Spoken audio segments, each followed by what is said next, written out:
नमस्कार, आप देख रहे हैं यो स्टॉक्स। मैं हूं आपके साथ प्रशांत पांडे और मेरे साथ है मेरी सहयोगी कविता थपलियाल। और अगले 1 घंटे हम आपके लिए लेकर आएंगे आपके सवालों का समाधान। उसके साथ ही आपके सामने होंगी अहम खबरें और कई खास सेगमेंट भी। लेकिन सबसे पहले हेडलाइंस पर एक नजर।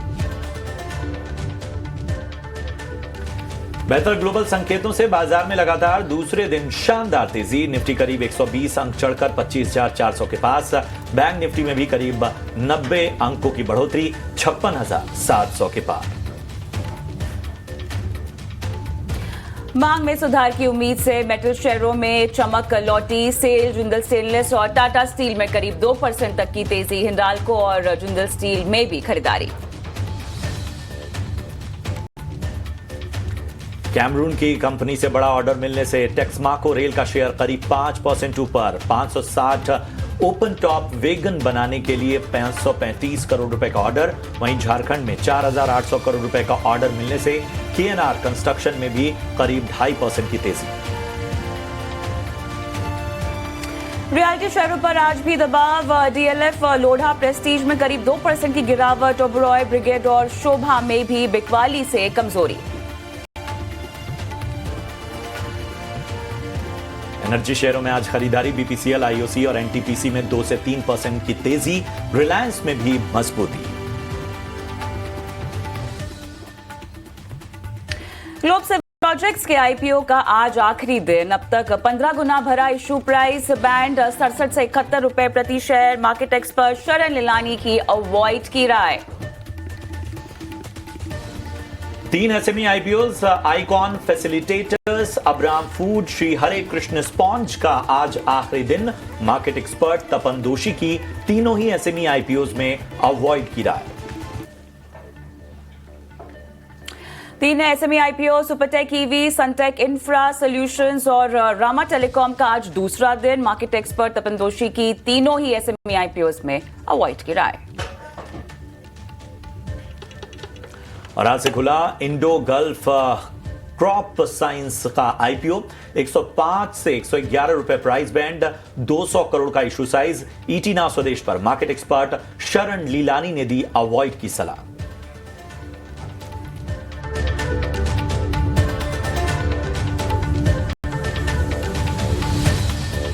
स्वागत है आप सभी का एक बार फिर से योर स्टॉक में, एक ऐसा शो जहां पर हम फोकस करते हैं आपके सवालों पर। हमारे साथ एक्सपर्ट होते हैं जो आपके स्टॉक स्पेसिफिक सवालों पर आपको सलाह देते हैं, आपको सही राय देते हैं। इस शो का मेन एलिमेंट है दर्शकों से जुड़ना, उनसे बातचीत करना। लेकिन आप हमारे साथ जुड़ कैसे सकते हैं? झटपट सवाल पूछने का जो तरीका है इस शो पर आपको बता देते हैं। और एक नंबर है जिसके जरिए आप एसएमएस कर सकते हैं सवालों को, व्हाट्सएप भी कर सकते हैं। 9167329108 ये वो नंबर है जहां पर अपने सवाल आपको छोड़ने हैं। सोशल मीडिया प्लेटफॉर्म्स पर तो हम लाइव होते ही हैं, लेकिन साथ ही अगर यूट्यूब पर खासतौर से आप हमें देख रहे हैं तो वहां भी अपने सवाल छोड़ सकते हैं। कुछ स्टॉक्स अगर हमारी कवरेज के बाहर हैं तो उनको हम शो में नहीं शामिल कर पाएंगे, लेकिन उसके अलावा अगर आप ने कोई खरीदारी कर रखी है, स्टॉक का नाम डालिएगा, किस भाव पे खरीदा है, कब तक आप इसमें रुकना चाहते हैं, और इतना ही नहीं कोई फ्रेश खरीदारी करनी है वो भी आप हमें पूछ सकते हैं स्टॉक का नाम डालकर कमेंट बॉक्स में, यूट्यूब पर अगर देख रहे हैं तो। हमारे साथ खास मेहमान जो आपके सभी सवालों के जवाब आज देंगे, मेरा एसेट शेयर खान के विनोद मोदी मेरे साथ है। साथ ही एसएमई आईपीओ पर अपनी राय खासतौर से देने के लिए Caterpillar.in के तपन दोषी भी हमारे साथ है। आप दोनों का बहुत बहुत स्वागत है। गुड मॉर्निंग योर स्टॉक में। दर्शकों की आज सहायता करने के लिए आपका बहुत बहुत धन्यवाद, आपने समय निकाला।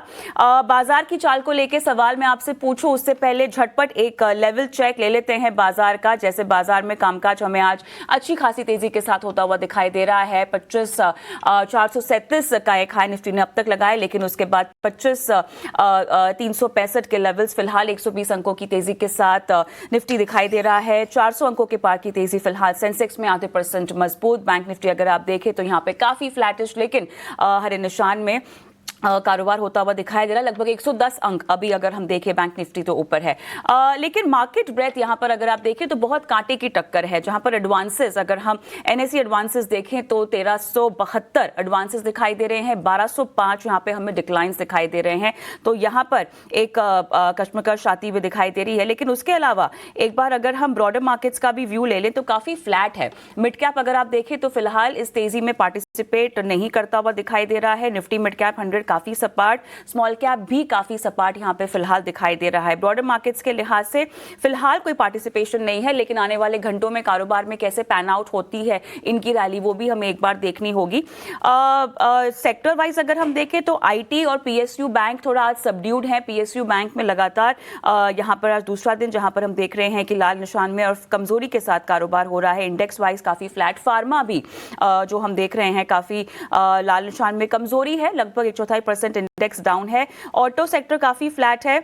एफएमसीजी में हम खरीदारी होती हुई देख रहे हैं। मेटल्स में आज तेजी लगभग 0.5% की आती हुई हमें दिखाई दे रही है। लेकिन इसके अलावा अगर आप देखें तो मूड माहौल थोड़ा ऑप्टिमिस्टिक है, लेकिन पार्टिसिपेशन यहाँ पर काफी सेक्टर और स्टॉक स्पेसिफिक हो गई है। विनोद के पास मैं आना चाहूंगी, और विनोद पहले हम बाजार का एक चेक लेंगे, मूड माहौल आपसे, और उसके बाद आगे बढ़ेंगे दर्शकों के सवालों के साथ। अहम लेवल जरा बताइएगा निफ्टी, बैंक निफ्टी में जो अब आपके रडार पे हो विनोद। गुड मॉर्निंग कविता, गुड मॉर्निंग प्रशांत। निफ्टी की बात करें तो मेरा व्यू अभी भी काफी क्लियर है कि हम बहुत दूर नहीं है ऑल टाइम हाई बनाने से, और हमारा मानना है कि आने वाले आई थिंक महीने में या before the end of monsoon अगर मार्केट डबल नेक्स्ट हाई बना ले तो we should not be surprise, क्योंकि आई थिंक अगर लास्ट के कुछ दिनों के इवेंट को देखें तो बहुत से बड़े बड़े ऐसे बहुत एडवर्स इवेंट हुए जिसको मार्केट ने आराम से पचा दिया है, और उसके बावजूद भी मार्केट की जो रैली रही है वन साइड रही है। ऑफकोर्स ऊपर नीचे तो आई थिंक वॉलेटिलिटी जो है वो तो आप मार्केट में रहेंगे तो आप अवॉइड नहीं कर सकते, बट उसके बावजूद जो जो डायरेक्शन दिखता है मार्केट के वो काफी पॉजिटिव है। सो हमारा मानना यही है कि निवेशक को हर डिप में बाय करना चाहिए। ऑफकोर्स ये जो रैली है यहाँ से आप जो देखोगे, मुझे लगता है कि मोर और लेस वो स्टॉक स्पेसिफिक रैली होगी, क्योंकि बहुत सारे स्टॉक ऐसे जहाँ पर fundamentally definitely it doesn't look कि आप वहां पे कोई व्यू बना सकते हैं, तो वहां व्यू आप वही स्टॉक्स में आप बनाए जहां पे आई थिंक अभी भी कुछ रिस्क रिवॉर्ड फेवरेबल और मार्जिन ऑफ सेफ्टी दिखे। सो हमारा मानना है कि आप मार्केट में बने रहे और एवरी डिप में एवरी करेक्शन में अच्छे स्टॉक्स में निवेश करें।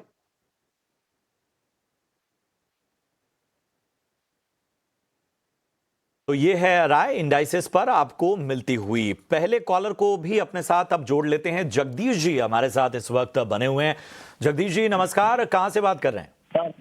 हाँ नमस्कार जी, सूरत से हो रहा हूं। सूरत से। और बताइए, बारिश हो रही है सूरत में?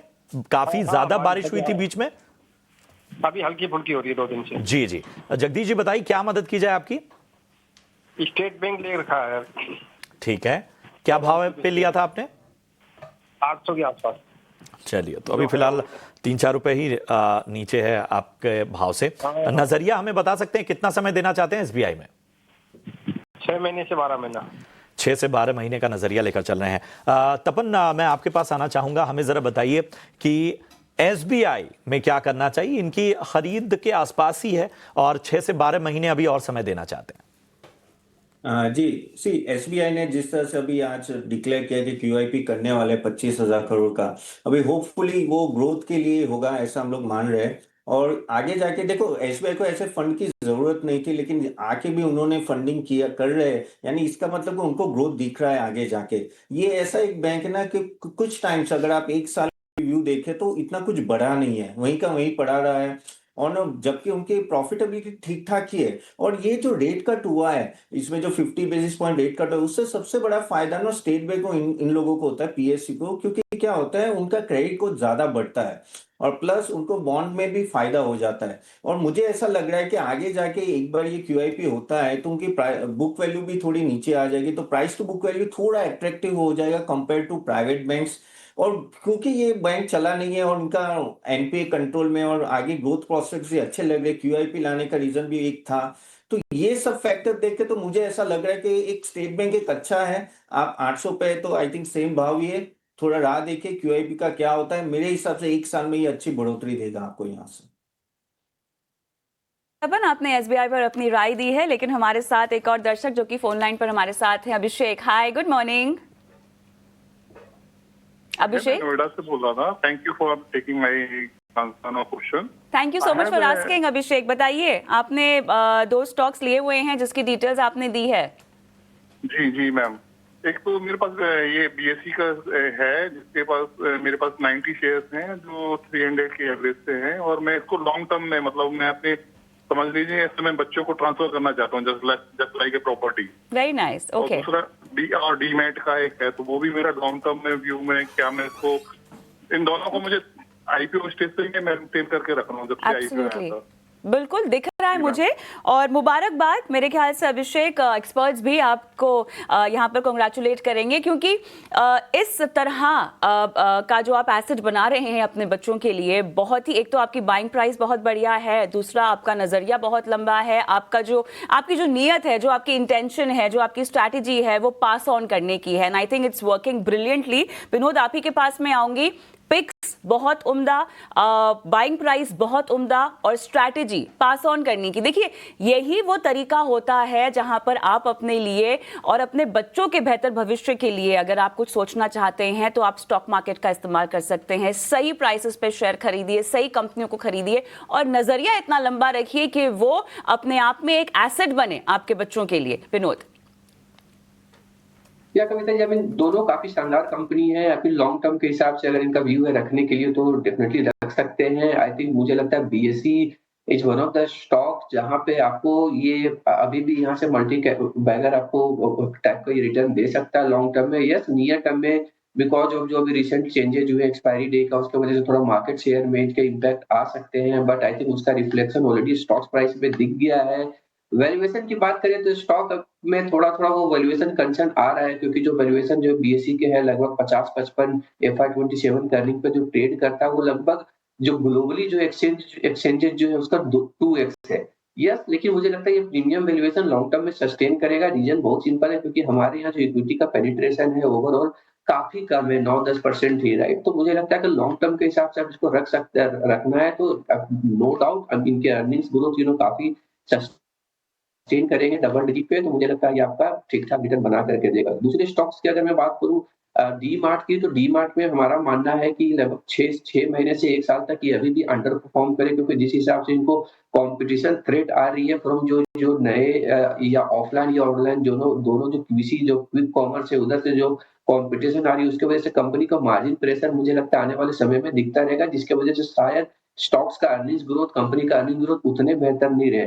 बट यस, जिस हिसाब से कंपनी का ओवरऑल एक्सपेंशन है नए स्टोर्स का, तो मुझे लगता है कि चलो 5 साल का अगर व्यू है तो आप उसको रख सकते हैं। नियर टू मीडियम टर्म में मुझे लगता है कि Avenue supermart will under perform. Right, चलिए, ये दोनों ही स्टॉक्स पर आपको राय मिलती हुई। अभिषेक, ऑल द बेस्ट आपकी आगे की स्ट्रैटेजीज के लिए। और फिलहाल वक्त हो चला एक छोटे से ब्रेक का। ब्रेक के बाद लौटते हैं और एसएमई आईपीओ पर हमारी बेहद खास पेशकश, हमारे रिसर्च भी मौजूद है, हमारे एक्सपर्ट्स भी हमारे साथ हैं, और दर्शकों के सवालों के जवाब भी दिए जा रहे हैं। छोटा सा ब्रेक लेते हैं, फिर लौटते हैं जल्द।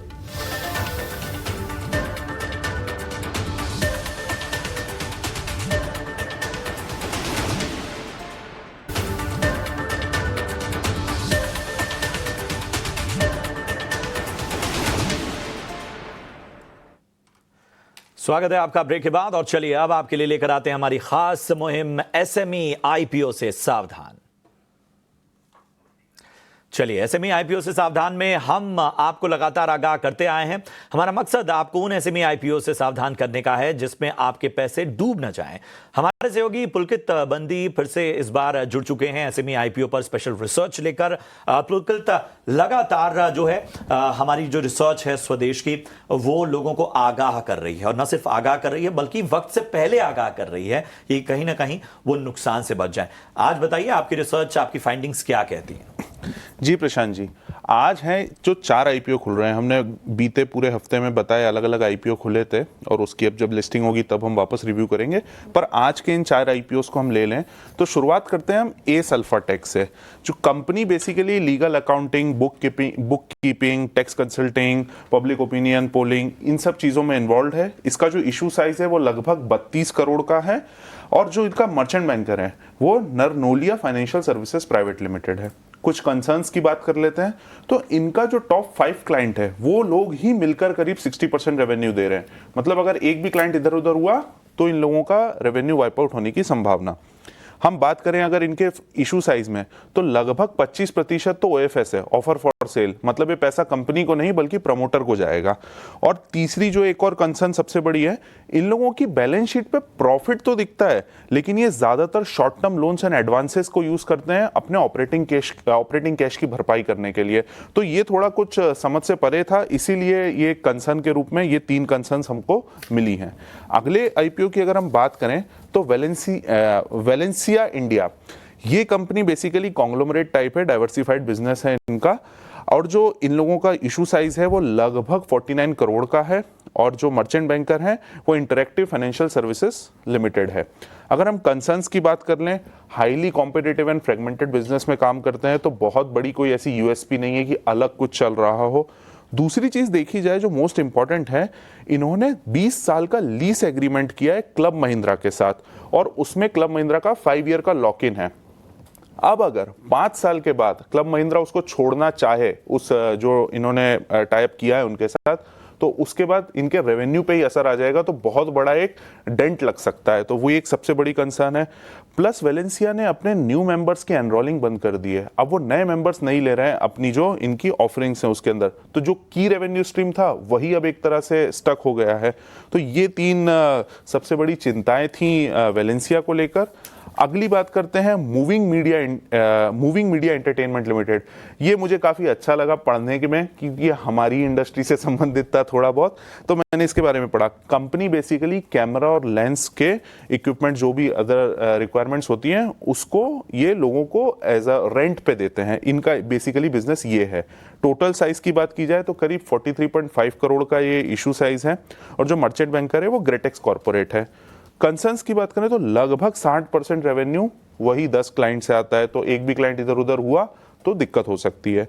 अब उसके बाद ये कंटिन्यूअसली नेगेटिव कैश फ्लो आ रहा है इन लोगों का फ्रॉम इन्वेस्टिंग एक्टिविटी, मतलब सही जगह से अब ये इन्वेस्टिंग कहाँ हो रही है देखना बहुत दिलचस्प होगा, क्योंकि हर बार ये नेगेटिव कैश फ्लो कैसे हो जाता है अगर ये इन्वेस्टमेंट चल रहा है। तो लास्ट एक और चीज जो इंपॉर्टेंट है इसके अंदर, इनका बहुत ज्यादा जो बिजनेस है वो मुंबई बेस्ड प्रोजेक्ट से आता है, तो अगर मुंबई में थोड़ा कुछ ऊंच नीच हुआ या कुछ बदलाव हुआ तो बहुत ज्यादा बाहर कोई ऐसे क्लाइंट है नहीं। एक लास्ट आईपीओ की भी अगर हम बात कर लेते हैं प्रो एफएक्स टेक के बारे में, तो pro FX tech basically custom design में और डिस्ट्रीब्यूशन में इन्वॉल्व है एवी प्रोडक्ट्स के। एवी प्रोडक्ट्स होते हैं जैसे कि एम्पलीफायर हो गया, प्रोसेसर हो गया, टर्न टेबल हो गया, साउंड बूफर्स हो गया, स्पीकर्स हो गया, इन सब बिजनेसेस में। ये इशू साइज लगभग 40 करोड़ का है। मर्चेंट बैंकर इनके हेम सिक्योरिटीज लिमिटेड है।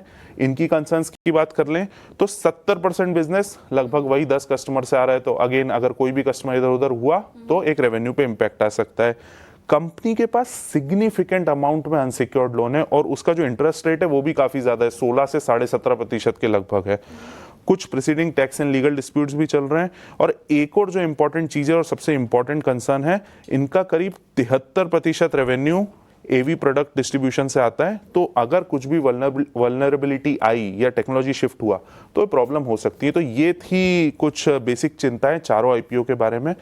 तो जी ये चलिए आपकी इन डेप्थ रिसर्च, लेकिन हमारे साथ हमारे एक्सपर्ट भी जुड़े हुए हैं। तपन के पास मैं जाना चाहूंगी, तपन दोषी अपनी राय रखेंगे सभी एसएमई आईपीओस को लेकर। और तपन, यहाँ पर पुलकित ने काफी डिटेल में जो रेड फ्लैग्स हैं, जो लूप होल्स हैं, उन्हें हाईलाइट किया है, लेकिन आपकी एक्सपर्ट निगाह इन आईपीओस को लेकर क्या कहती है, आपका विश्लेषण क्या कहता है? अवॉइड करें या कंसिडर किया जा सकता है? जी, पुलकित ने जो पॉइंट्स बोले वो बिल्कुल सही है। उसमें कुछ मैं ऐड करना चाहूंगा और थोड़े वैल्यूएशन पर्सपेक्टिव से मैं बात करना चाहूंगा। पहले एस अल्फा टेक्नोलॉजी ले लेते हैं। अब आप देखिए उसमें सडनली एक बड़ा प्रॉफिट जंप आया है। अगर आप देखो तो 13 लाख से 10 करोड़ से ज्यादा का उनका पैट बढ़ गया 2 साल में। तो उसमें शायद ऐसा लग रहा है कि प्रोप्राइटरी इनकम ज्यादा आई है, तो वो सस्टेनेबल नहीं हो सकता है आगे जाके भी। और आगे जाके अगर आप इसका प्रॉब्लम एक ही है कि जो टॉप 5 क्लाइंट है उसमें ही 60% इनका सेल हो रहा है, प्लस ये लोग ट्रेडिंग सॉफ्टवेयर भी बना रहे हैं, तो क्या होता है वहां से भी रेवेन्यू अच्छी खासी आ रहे हैं। तो अगर कोई सेबी के रूल चेंज होते हैं तो इनको डायरेक्टली इंपैक्ट आ जाता है। आईपीओ का फंड कहाँ यूज होगा वो क्लियर ही नहीं है कि एक्विजिशन में होगा या ऑपरेशंस में होगा, वो क्लैरिटी नहीं आई है मैनेजमेंट से कि कहाँ यूज होने वाला है। अगर आप देखो ये आईपीओ पहले ना 107 रुपए पे आने वाला था, लेकिन बाद में उनको लगा कि भाई महंगा यानी हम लोग ज्यादा ही कोट कर दिया है तो उन्होंने घटा के 69 कर दिया, तो वो भी डिमांड की वजह से उन्होंने डाउन किया है। 9 एम्प्लॉइज है, स्केलेबिलिटी का इशू है और ऑपरेशनल कॉस्ट भी काफी हाई रहता है क्योंकि वो नो कह सकते कि दिग्गज आदमी चाहिए ये ट्रेडिंग सॉफ्टवेयर में। तो ओवरऑल मुझे जिस तरह से वैल्यूएशन है ये 63 मून से मुझे काफी महंगा लग रहा है, 30x का पी चला है, तो ये वैल्यूएशन पॉइंट ऑफ व्यू से एस अवॉइड होगा। दूसरा लेता हूं मैं वैलेंशिया इंडिया।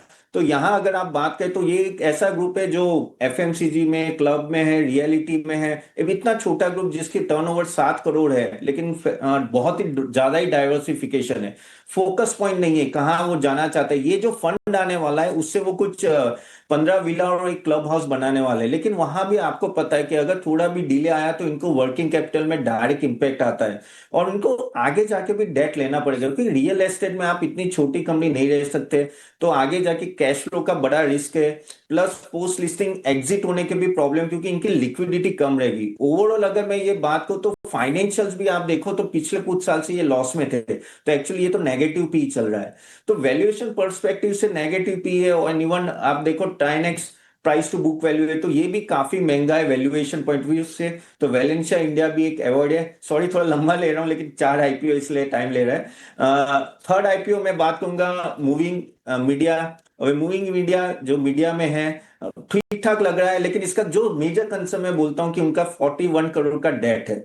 ये क्या होता है, बड़े बड़े कैमराज वो सब रखते हैं टेलीविजन के लिए, फिल्म्स के लिए, तो इसमें उन्होंने क्या कहते हैं वो बाय करते हैं, तो इसके वजह से कैपेक्स ज्यादा रहता है, डेप्रिसिएशन ज्यादा रहता है। इसलिए आप देखें तो उनका जो प्रॉफिटेबिलिटी जो पहले 43% थी वो घट के 28% हो गई इस साल में, और आगे जाके भी सस्टेनेबल होगी कि नहीं होगी पता नहीं है। नॉर्मली क्या प्रॉब्लम होती है, प्रोडक्शन हाउस, बड़े बड़े प्रोडक्शन हाउस खुद के ही कैमराज रखते हैं, तो आगे जाके भी डिमांड का थोड़ा प्रॉब्लम रहेगा। लेकिन आप देखिए कि 16 एम्प्लॉइज है और वो 91 करोड़ के एसेट संभाल रहे हैं, तो एम्प्लॉय साइज भी छोटी है, कंपटीशन बहुत है, और अगर डेट टू इक्विटी देखो तो अभी 1 के अबाव, लेकिन आगे जाके भी इनको डेट लेना पड़ेगा। सो ओवरऑल ये वजह से डेट ज्यादा है, एनएससी में लिस्टिंग है, बीएससी में नहीं एनएससी में लिस्टिंग है, तो ये सब इशू के वजह से मुझे इंटरेस्ट कॉस्ट आगे आगे बढ़ेगा, तो यहाँ मुझे यहाँ भी वैल्यूएशन पॉइंट ऑफ व्यू से अवॉइड है। और चौथा मैं बोलूंगा प्रूफ एफएक्स टेक्नोलॉजी के बारे में, तो उनका भी देखो वो कहते हैं ना कि 70% उनका थर्ड पार्टी डिस्ट्रीब्यूशन से आ रहा है, यानी उनकी खुद की प्रोडक्ट कम है, और इसके वजह से क्या होता है कि आपके मार्जिन कम रहते हैं, कुछ 13% का मार्जिन है। अगर मार्जिन बढ़ाएं तो खुद के ब्रांड लाने पड़ेंगे, यानी उनके अगर कोई भी सप्लायर अगर नीचे आ गए तो फिर इनको प्रॉब्लम होगी डायरेक्टली। 5 सिटी में है, लिमिटेड एक्सपांशन है, 3-4 नए सेंटर वो ओपन कर रहे हैं, और यहाँ कैसे है कि ऑनलाइन से बहुत बड़ा कंपटीशन आता है, ये यहाँ कोई मोट नहीं है, कोई भी आके ऑनलाइन भी अच्छी तरह से सेल कर सकता है। तो इसलिए इनको क्या होता है, कैपिटल इंटेंसिव यानी कैपिटल काफी रखना पड़ता है, प्लस इन्वेंट्री भी रखनी पड़ती है। सो ये भी वैल्यूएशन पॉइंट ऑफ व्यू से अगर देखो तो 9 का पी चल रहा है, 3.3x price to book value है। ये मुझे नहीं लग रहा इसमें कोई लिस्टिंग गेन होगा, तो मेरे हिसाब से ये भी अवॉइड रहेगा। चलिए, तो मेरे ख्याल से तमाम चिंताएं और उस पर आपने समअप किया कि कैसे दूर रहना चाहिए, और यही हमारी कोशिश भी होती है हमारी एसएमई आईपीओ सावधान हमारी इस पेशकश के जरिए, ताकि आप घाटा ना कर बैठें इस तरह किसी भी आईपीओ में पैसे लगाकर। चलिए, फिलहाल इस पेशकश को, इस सेगमेंट को भी हम यहीं समेटते हैं, एक छोटा सा ब्रेक लेंगे, लेकिन ब्रेक के उस पार भी योर स्टॉक की हमारी सेकेंड एडिशन की हम शुरुआत करेंगे, दर्शकों के साथ जुड़ेंगे और भी खास स्टॉक स्पेसिफिक बातचीत होगी ब्रेक के बाद।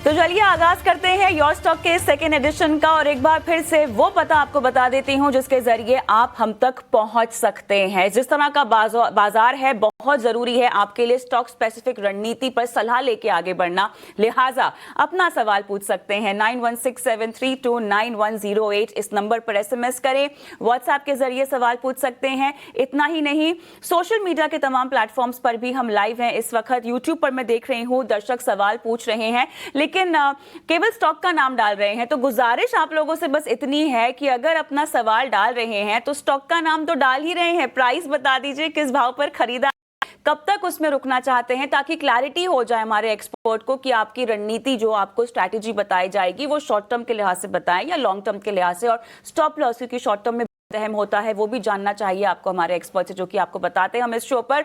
तो झटपट अपने सवाल डाल दीजिए।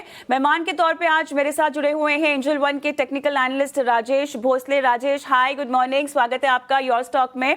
और बाजार की चाल पर ही मैं आती हूँ। देखिए 25,370 के आसपास के लेवल्स हमें फिलहाल दिखाई दे रहे हैं, और अब जो है हमने जो पहला हाई देखा था 25,437 का, जो अब तक का डे हाई है, वहां से थोड़ा सा नीचे आता हुआ। लेकिन मार्केट ब्रेथ राजेश अगर मैं समझना चाहूँ आपसे, 1230 एडवांसेस हैं, 1352 डिक्लाइंस है, तो यहाँ पर हम देख रहे हैं डिसअपॉइंटमेंट है। ब्रॉडर मार्केट्स राजेश पार्टिसिपेट नहीं करते हुए दिखाई दे रहे हैं आज। हमने देखा कल के सत्र में स्मॉल कैप स्टेलर परफॉर्मेंस उनकी तरफ से हमने आती हुई देखी है, लेकिन आज मिड कैप स्मॉल कैप बहुत सबड्यूड है।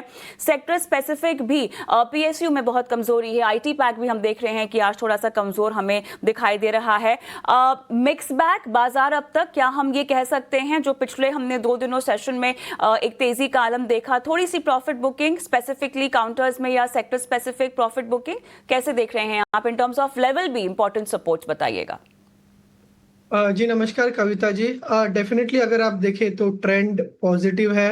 निफ्टी जो है हायर टॉप हायर बॉटम में ट्रेड कर रहा है। जो प्रीवियस स्विंग हाई था अराउंड 25,200 का, तो उसके ऊपर भी कल हमने देखा था कि क्लोज दिया है, तो ट्रेंड डेफिनेटली पॉजिटिव है। बट आज मंथली एक्सपायरी है, तो कहीं ना कहीं हायर लेवल्स पे मार्केट टेंटेटिव है। जो आज का मैक्स पेन देखेंगे निफ्टी का, तो वो 25,300 का है, तो कहीं ना कहीं 25,300 और 25,350 के आसपास की क्लोजिंग हम एक्सपेक्ट कर रहे हैं। लास्ट 2-3 सेशन से अगर आप देखें तो ब्रॉडर मार्केट काफी अच्छे स्ट्रेंथ में थे, जहाँ पे एक डिक्लाइनिंग स्टॉक्स के सामने 3 पॉजिटिव स्टॉक्स थे।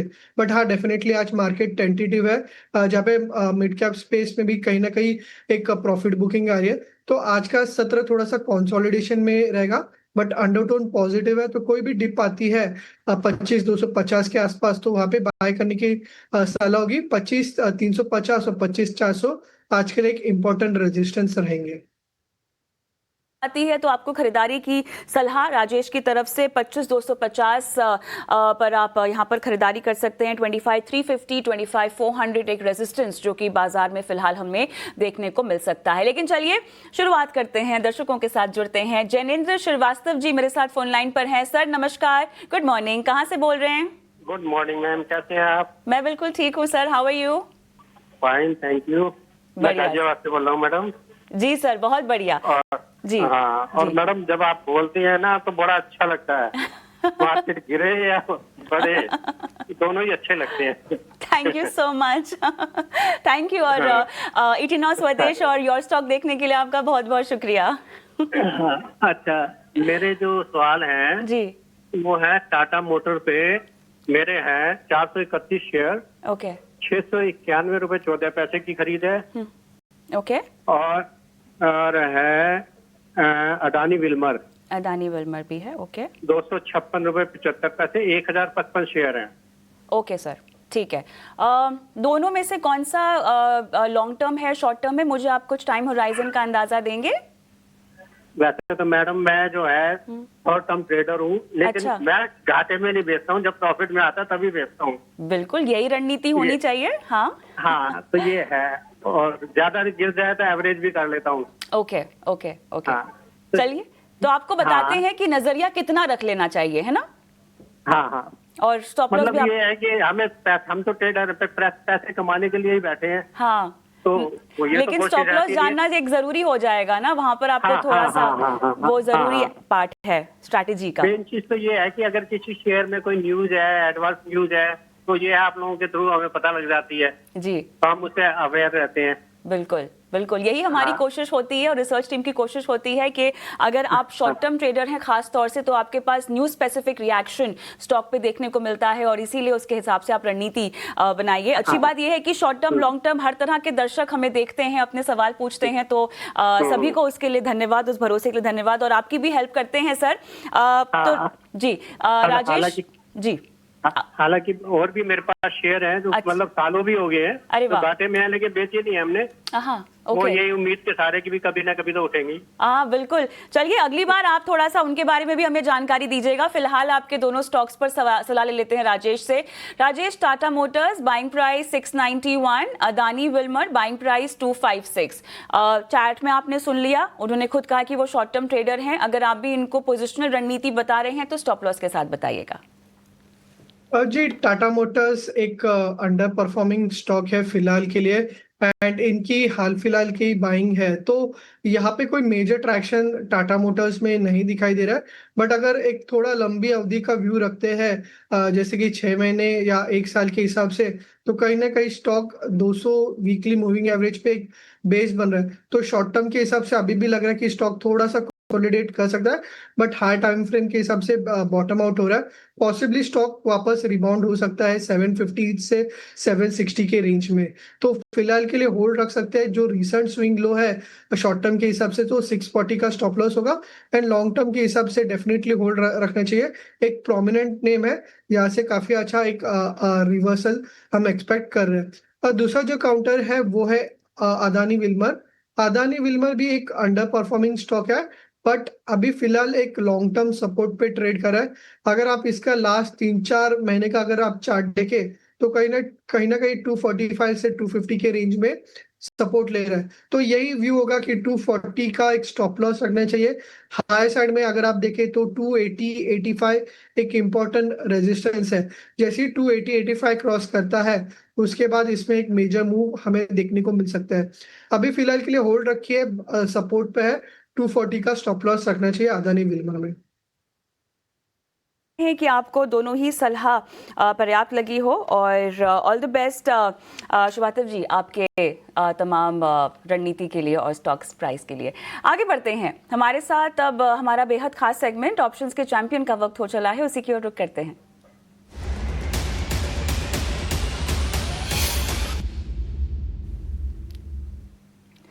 मेरे साथ जुड़ गए हैं हमारे आज के मेहमान सेंट्रल ब्रोकिंग से नीलेश जैन। हाय नीलेश, गुड मॉर्निंग। और बाजार में जोश काफी मिक्स्ड है, तो बाजार की चाल पर आपकी राय बताइएगा, और साथ ही आज आपकी रणनीति मुनाफे की आप कहाँ रेकमेंड कर रहे हैं हमारे दर्शकों को। Very good morning to you.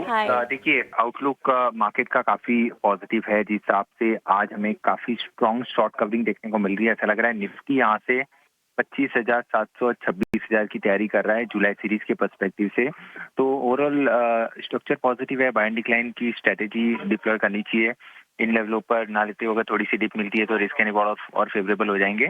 और आज की एक्सपायरी हमें ऐसा लग रहा है कि 25,300 25,400 के बीच में हमें देखने को मिल सकती है। तो यहाँ पर सेक्टर स्पेसिफिक सीमेंट पैक हमें अच्छा लग रहा है। सीमेंट पैक में से अंबुजा सीमेंट, ये पर्टिकुलर स्टॉक यहाँ पे काफी अच्छा ब्रेकआउट हमें आ जाता हुआ नजर आ रहा है। इसे लॉन्ग करने की सलाह होगी। यहाँ पे जुलाई सीरीज का 570 का कॉल ऑप्शन हम सजेस्ट कर रहे हैं, क्योंकि अंडरलाइन हमें जुलाई सीरीज में 585 से 600 तक की हो जाती हुई नजर आ रहा है। तो इसीलिए यहाँ पे 570 का कॉल ऑप्शन इसे खरीदने की सलाह होगी। 16 से 17 के रेंज में खरीदना होगा। पिछले कुछ एक मिनटों में स्पर्ट जरूर आया है, बेहतर होगा कि थोड़ी सी डिप अगर यहाँ पे आती है तो 16 से 17 के रेंज में खरीदे। 12 का स्टॉप लॉस लगाएं। पहला टारगेट 21, दूसरा टारगेट 26 का होगा। इसके लॉट साइज के लिहाज से इसका जो रिस्क अप्रोक्सीमेट पर लॉट है वो 4,000 का है, एंड रिवॉर्ड अप्रोक्सीमेट 9,000 पर लॉट के बनते हुए नजर आ सकते हैं अगर ये स्टॉक ये पर्टिकुलर ऑप्शन अगर 26 तक मूव करता है। तो यहाँ पे अंबुजा सीमेंट के कॉल ऑप्शन में खरीदारी करने की सलाह होगी। चलिए, तो यहाँ पर अंबुजा सीमेंट में आप कॉल ऑप्शन में खरीदारी की सलाह दे रहे हैं। 16 to 17 रुपीज़ का आपका प्राइस आपने बताया। अधिकतम नुकसान लगभग 9,000 का, मुनाफा माफ़ कीजिएगा 9,000 का आपने आंका हुआ है, और नुकसान यहाँ पे 4,000 का आप बता रहे हैं। नीलेश, बहुत बहुत धन्यवाद आज रणनीति बताने के लिए। और एक डिस्क्लेमर भी दर्शकों को, क्योंकि F&O ट्रेडिंग में आपको थोड़ा सतर्क यहाँ पर रहना चाहिए, और देखिए स्ट्रिक्ट स्टॉप लॉस के साथ आप ट्रेड कीजिए और सावधानी बरतिए। एक छोटा सा ब्रेक लेते हैं। ब्रेक के उस पार राजेश भोसले मेरे साथ बने हुए हैं, दर्शकों के सवाल भी हम ले रहे हैं। झटपट लौटते हैं।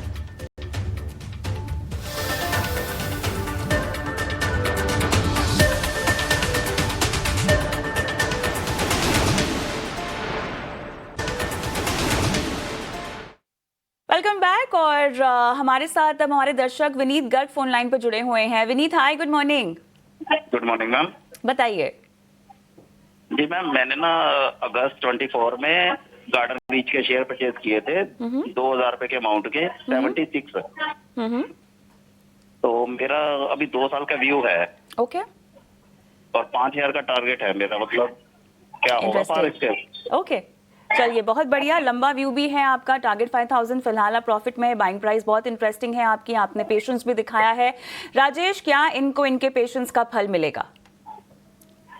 जी डेफिनेटली काफी स्ट्रॉन्ग काउंटर है, लास्ट 1-2 वीक से प्रॉफिट बुकिंग दिखाई दे रही है, बट हमने देखा है कि लास्ट मंथ जो है स्टॉक ने इसका जो प्रीवियस स्विंग हाई है 2800 के आसपास का, तो वो ब्रेकआउट किया है, तो पॉसिबली वापस अपसाइड एक्सपेक्ट कर रहे हैं। 3600 से 3800 के पहला एक इमीडिएट रेजिस्टेंस रहेगा, एंड उसे क्रॉस करने के बाद पॉसिबली स्टॉक जो है 5000 लेवल्स तक रीच कर सकता है। तो फिलहाल के लिए 3600 से 3800 का टारगेट के लिए होल्ड रखिए। नीचे में अगर आप देखें तो 2800 के आसपास सपोर्ट है, अगर फ्रेश एंट्री भी करना है या कुछ एवरेज भी करना है तो 2800 के आसपास स्टॉक के लिए काफी अच्छा सपोर्ट बन के आ रहा है। और राइट, चलिए, तो गार्डन रीच पर आपने ये सलाह दी है, और इसी के साथ चलिए कुछ यूट्यूब के भी दर्शकों के सवालों को हम शो में शामिल करते हैं। और ओवरऑल एनर्जी पैक में कहाँ रणनीति बनाने की आप सलाह देंगे पोजिशनली, ये हमारे एक दर्शक पूछ रहे हैं। राजेश, फिलहाल हमें जिस तरह का मोमेंटम दिखाई दे रहा है, तमाम काउंटर्स को भी हम फ्लैश करेंगे, देखिए एनटीपीसी हो, आईओसी हो, बीपीसीएल हो, आरआईएल जैसे काउंटर्स फिलहाल जोरदार खरीदारी के मोड में है, जोन में है। अब यहाँ पर आगे के टारगेट्स पोजिशनली आप क्या रेकमेंड करेंगे, किसी ने अगर खरीदारी कर रखी है, किस स्टॉप लॉस के साथ?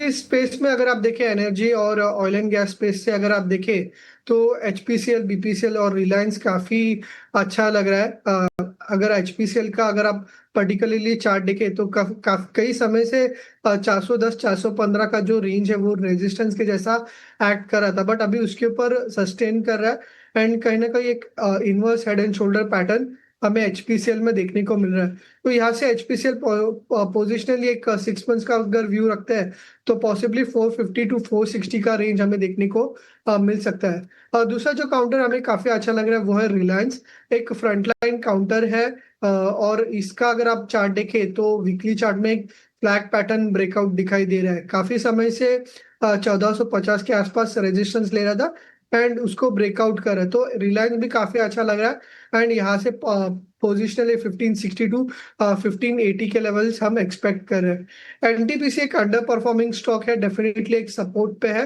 बट ये काफी स्लो मूविंग है, और अगर आप इसका कंपेरेबली चार्ट भी अगर देखें तो 200 डीएमए के नीचे स्ट्रगल करे, तो फिलहाल एनटीपीसी अवॉइड करना चाहिए, बट हमारा एचपीसीएल और रिलायंस पे काफी अच्छा पोजिशनल व्यू बन के आ रहा है। टारगेट्स एक बार फिर से दोहराना चाहती हूँ, मैं चाहती हूँ कि आप स्टॉप लॉस बता दीजिए, बिकॉज आप पोजिशनल कॉल दे रहे हैं। एचपीसीएल आपने कहा कि 6 मंथ्स का व्यू ऑलमोस्ट 450 460, लेकिन क्या स्टॉप लॉस रेकमेंड करेंगे? बात करूंगा रिलायंस, रिसेंटली मैंने देखा है कि जो भी बाउंस आ रहा है या जो भी डिप आ रहा है तो डिप पे 20 डे एक्सपोनेंशियल मूविंग एवरेज पे काफी अच्छे से सपोर्ट ले रहा है। अभी ये जो लेवल है प्रीवियस बॉटम के साथ कोइंसाइड कर रहा है जो है अराउंड 1420 का, तो 1420 का स्टॉप लॉस रखिए, एंड ऊपर में अगर आप देखें तो 1560 और 1580 के टारगेट्स होंगे।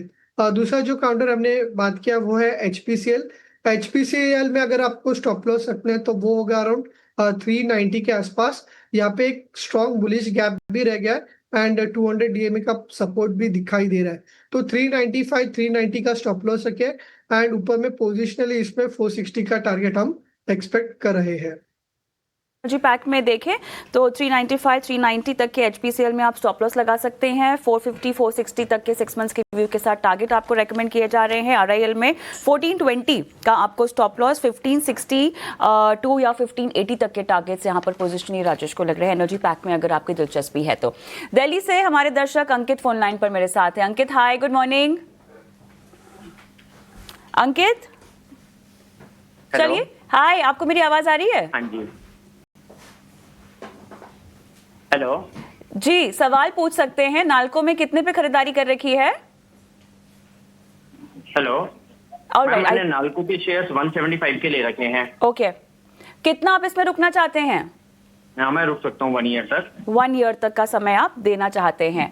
ऑलराइट, राजेश क्या सलाह होगी? देखिए, यहाँ पे बायस पॉजिटिव है एंड यहाँ पे एक्सपेक्ट कर रहे हैं 195 197 इमीडिएटली हम एक्सपेक्ट कर सकते हैं।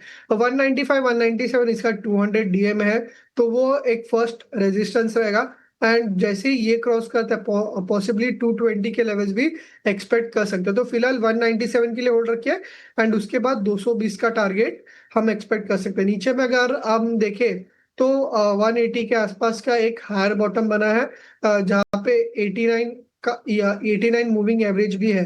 तो 180 के नीचे स्टॉप लॉस रखिए, 197 फर्स्ट टारगेट एंड फिर 220 के सेकंड टारगेट हम नाल्को में एक्सपेक्ट कर सकते हैं। 80 के नीचे का स्टॉप लॉस लगाइए, फर्स्ट टारगेट रहेगा 197 का, 220 आप बता रहे हैं कि लंबा टारगेट रहेगा नाल्को में। ऑलराइट, इसी के साथ राजेश बहुत बहुत धन्यवाद आपका, आपने समय दिया, तमाम सवालों के जवाब दिए, दर्शकों का मार्गदर्शन किया। और योर स्टॉक को भी समाप्त करने का समय हुआ है, लेकिन इक्विटी बाजार की बातचीत तो हम आगे भी करते रहेंगे। फिलहाल एक ब्रेक लेते हैं, ब्रेक के उस पार हमारा फोकस रहेगा कमोडिटी बाजार का पर और मुनाफे की मंडी लेकर आएंगे हमारे सहयोगी विश्व मोहन। ब्रेक के बाद